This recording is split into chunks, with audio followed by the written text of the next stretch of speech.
Hi guys, it's Marshall here with this week's Sanity Check.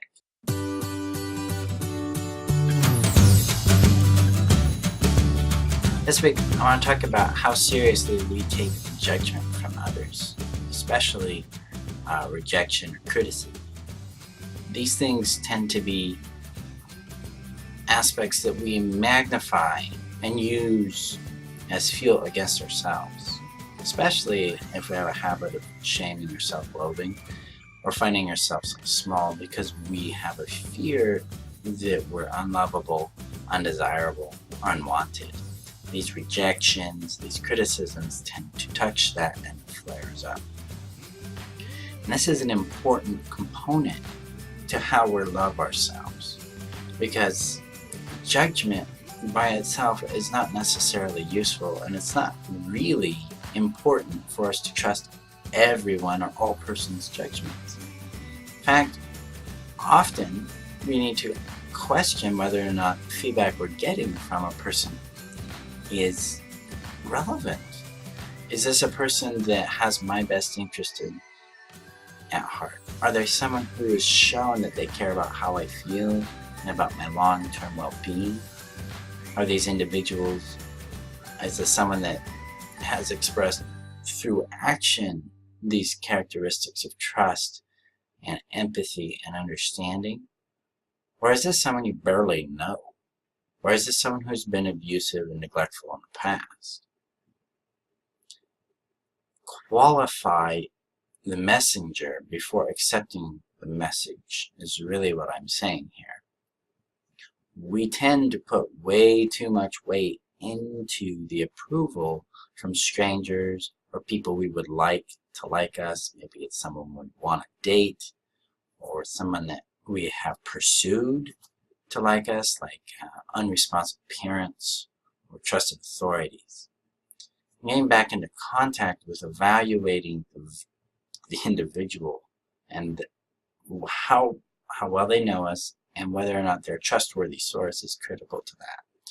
Further, in tandem with what Brene Brown expresses about being in the arena and the critic, it's important to understand their relationship to us.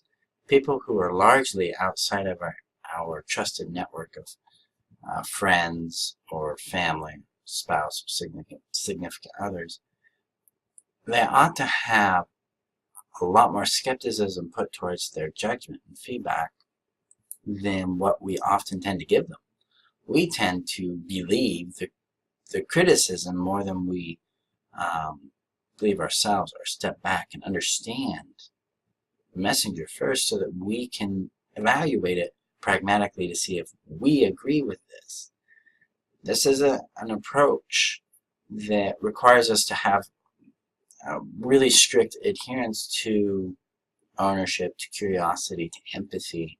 To step back and say, you know, what is their point of view telling me about myself? And is this something I agree with? Is this something that makes sense to me? Is my action aligned with that? Is that something I could see? Maybe I could empathize with it and see how it works. What are they asking me to change? That's another big factor in judgment.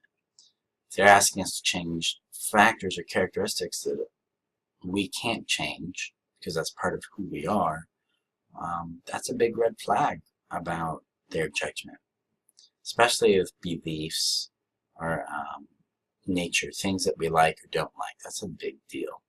That's important. Somebody's criticizing our beliefs. We want to step back and ask them what they're trying to accomplish.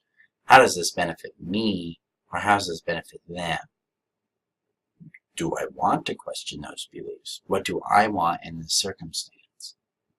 So this week's sanity check is to start evaluating how you're giving credence to other people's judgments, to their rejections, to their approvals, and seeing whether or not these individuals, these sources, are actually trustworthy and merit the trust you give them.